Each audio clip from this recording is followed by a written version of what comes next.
What I'll be doing as an entrepreneur in the following industries and sectors. 1. Bank and finance. 2.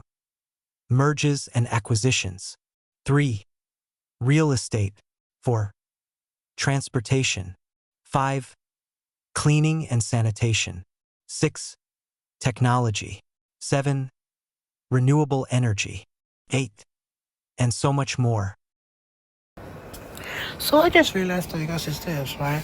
So what I think is that most of the city agencies here in New York, they all need to come as all combined as one, have a partnership as one, and what they really need to do is collaborate as all agencies as one.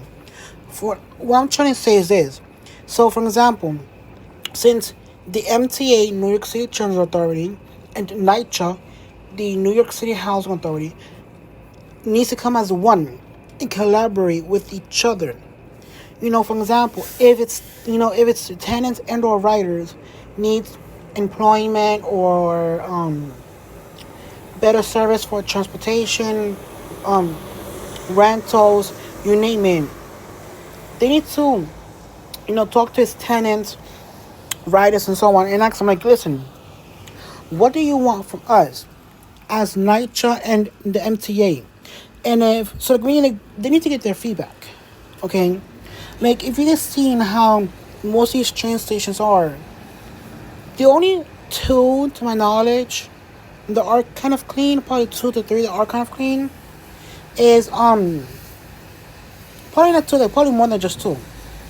The World Trade Center on the one line, 34th Street Hudson Yards on the 7 line, and also on the shuttle train at both Grand Central and Times Square are the cleanest. But all of the other stations are more filthier than those stations. Now with NYCHA, the city public agency, housing agency, they need to, put their tenants and hotels and have a partnership with a prefab modular apartment building manufacturer and make their apartment buildings from traditional apartment buildings to prefab modular apartment buildings. But you may be asking me, well, Saucy, yes, you guys can call me Saucy, Saucy, Saucy. But you may be asking me, but Saucy, but why? Well, look at the infrastructure of its buildings. It's wear tear, like extremely bad, way more bad. There's like a list of worst landlords. NYCHA is, for me, in my eyes and view, including my mind, they're on the top number one on the list because they don't care about the tenants.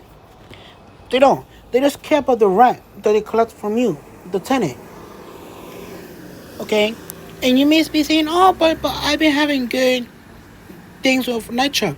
It's probably probably your family or someone that may not either says something to them or is legally in dispute with them to defend you over everybody else. But for me and people that I know or other people, we don't have that kind of privilege in NYCHA or the MCA. Okay?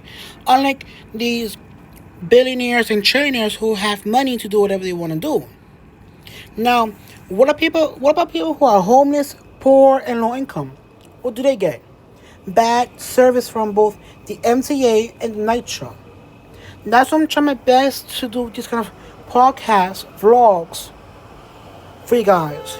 Okay, and also become a civil rights advocate while I'm doing this kind of podcast. Like this kind of document, vlogs, podcasts for you guys here on YouTube. It may seem like, I'm trying to do like a bad job. I'm not. I just want to do a good job as an entrepreneur, civil rights advocate for this kind of podcast for you guys here on YouTube. Alright?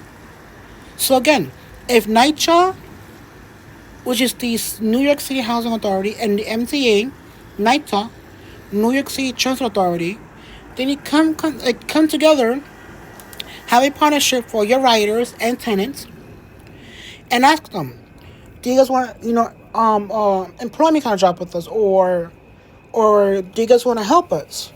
We can pay you, or you guys can have this and that with us. They don't even want to do that. They don't. They say, oh, we will. You will. When will that be?